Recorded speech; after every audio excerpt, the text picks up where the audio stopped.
Hi, I wanted to show you the last thing we have to do to kind of fix our calendar, having converted the colors here from text to containers. So if you followed our instructions for adding the WebDirect calendar so far, your WebDirect layouts are looking good. So I've gone over to the week view, and you'll see that the colors in the week view are all filling in. These little lines disappear in WebDirect. They only show up in Pro, but you can see like this event is green all the way through. But if I go back to our Pro calendar, or the calendar that we use on the desktop, and on the week view, you'll see that the green is just kind of stuck over in the left-hand side here.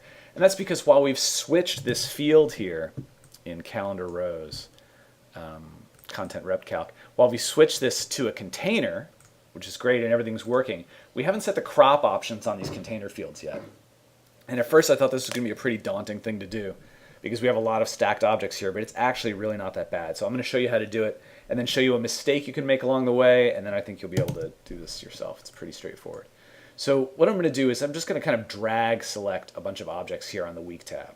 Now remember, if you do this, you have to do this to all the tabs that are here, and then if you're using the no side menu version of the layout, you have to do this to the tabs over there, but it's pretty fast. So watch what's happening. I'm going to hold down the command key, and I'm just going to drag over from the right, not all the way across the whole row, but right here. Watch what happens when I come on here. You can see that I can kind of select more objects or fewer objects, more objects, fewer objects, more objects, fewer objects. We want to select one fewer object. So we go all the way over here and we get more, and we start bringing it back until we just select down. So at that point it should say crop to frame here, or it may say nothing. You may have to unlock these objects to do what's next, but what you want to do is set this to reduce or enlarge and center and center. So if you do that and then go into browse mode, the calendar will probably default to the day tab, but let's switch over to the week view here and see what happens. And voila, everything looks great. So that's it. You just have to do that to each tab. Now let's do it to the schedule view, and I want to show you a mistake you can make. Well, actually, we'll do it here. We'll make a little mistake here, and it involves these red lines. So here's the mistake you can make. So let's say that I went a little too far. I got too many objects over. See how I've gone all the way over there?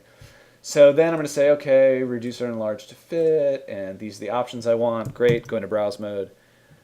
And we'll actually have also transformed that red overlap indicator, which will no longer appear as a nice little vertical red line, but as this weird red fade. So if you see this red thing, this red fade, it's because we're stretching one more object, one more container field than we need to.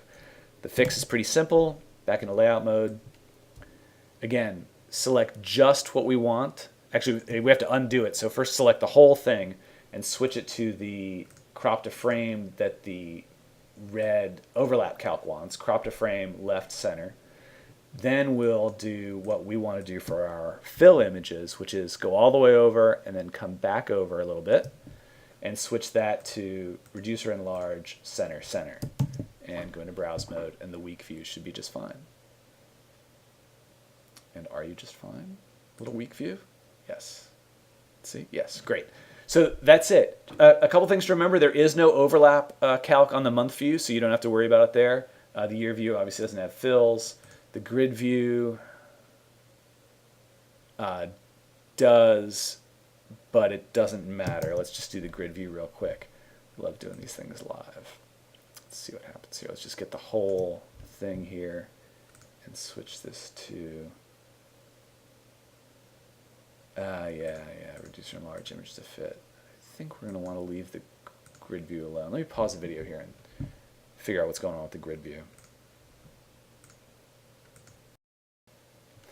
Okay, the grid view is pretty complicated. I just messed it up here by changing this stuff. So let me switch it back and I'll show you how to fix it. So we'll switch it back to what the overlap calc wants. You can already see it spread here, and that wants to be cropped left and bottom, right? Because in this view we just show the overlap on the bottom. The key to this one is that the field that we want to change is actually just in the center here. So if we're very judicious with our dragging, we can get just a field just down one, whoop, there. And that'll be just the field that we want. So instead of crop to frame, we're going to switch that to what we want here, center, center. We don't need to worry about proportions. And if you did it right, you'll still see that the red, if you're on a screen that shows any overlap, still shows the red down there. And then going into browse mode should give us a grid view that looks reasonable. And back to the grid view. And I missed. So let me try one more time. We're going to try and select just this center area here, just that center field. Let's go into layout mode. Dragging. I don't need to worry about the top. There we go. So not all the way down like that, right? But how's that? And browse mode. Obviously, kind of forgiving, takes a little messing around. Not the end of the world if you don't get it right the first time. Hey, there we go. Fabulous. All right, so that's what's required. If you have trouble with that, please get in touch and we'll help. Thanks. Hey, so the Gantt view turns out is a little trickier also, but it's kind of easier in a way. So I want to show you how to fix that one, and then we'll have gone through all the layouts. Oh, except for one. The one we landed on here, this triangle and graphic that we're doing, you want to just copy this from the file that you'll download from us rather than trying to reformat this. It's just a simple mask and object that goes beneath there, but it's a nice look for the day view and for the simple day view. So here's what we have to do with Gantt. So again, you can probably tell what's going on here just from looking at it in layout mode. And the Gantt view has the graphics still set to not to expand. So, but we do have this kind of day indicator on here that we have to be careful of. Let me see if I can get it into view. Yeah, so let's just go a few days over. So this red line here, we want that to continue to function as just a simple red line. So the way we do that is we select all this stuff, everything, and I think we sometimes have to unlock it, but it doesn't look like we do here. And then we're going to pick our options, reduce or enlarge, which makes that day view all fat, which is a problem, but you can tell by the way the logos have gone that everything else has worked.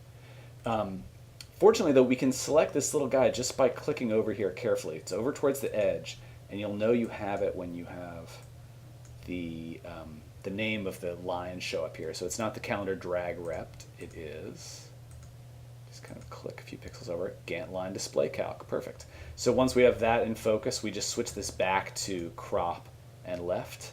So it looks like a nice straight line, and then we're good to go. And we can go into browse mode, and we'll have gotten the Gantt chart to work with our new containers instead of text. Va bene. Thanks a lot.